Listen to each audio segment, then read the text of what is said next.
Go. Okay, so for the one I got is popping a wheelie, showing your patient how to pop a wheelie after a spinal cord injury. An example of someone who needs a manual wheelchair that they can pop wheelies with is a person that has a T12 spinal cord injuries that is complete. Having full use of their upper extremities is very important for the ability to pop a wheelie in a chair. It is mostly paraplegics that would need to do a wheelie in the chair. A wheelie is a method of lifting your front wheels off the ground and giving the person the ability to independently navigate through rough terrain, different kinds of surfaces, getting up on curbs, going over potholes, and things like these without flipping out of the chair or needing help. There are 3 kinds of wheelies. The first kind of wheelie is a wheelie in place. Just the front wheels come off the ground while the chair stays in place. The second one is a wheelie pop-up. Front wheels come up off the ground with a slight forward jolt.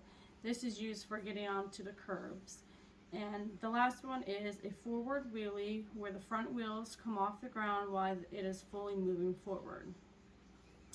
It is important for a PTA to know about spinal cord injuries and what is affected and what works. This helps them to know their abilities and how to further help them adapt to their situation, such as a paraplegic that needs a wheelchair to get around.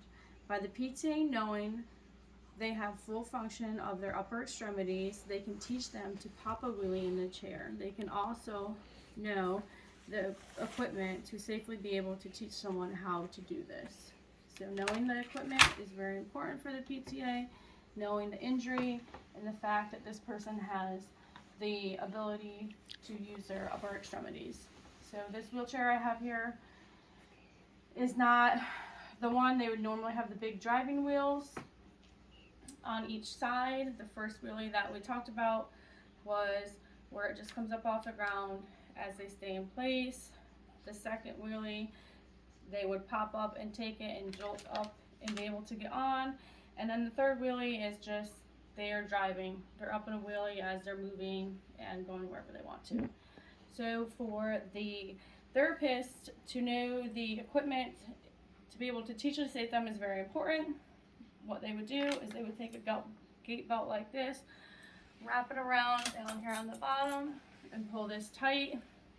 And they would have one hand so that they could hold on to their shoulder, and they would have Thelma here popping a wheelie, and they would hold it here, so if she would try to go back too far, they have the ability to pull her back up. And this teaches them how to start doing the wheelie on their own safely before they can start doing it themselves.